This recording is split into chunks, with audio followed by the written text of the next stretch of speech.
நான் பார்க்கவில்லை.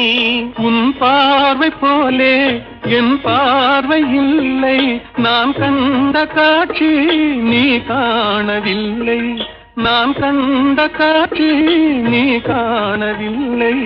என் விழியில் நீ இருந்தாய், என் விழியில் நீ இருந்தாய். உன் வடிவில் நான் இருந்தேன், உன் வடிவில் நான் இருந்தேன். நீ இன்றி நான் இல்லை, நான் இன்றி நீ இல்லை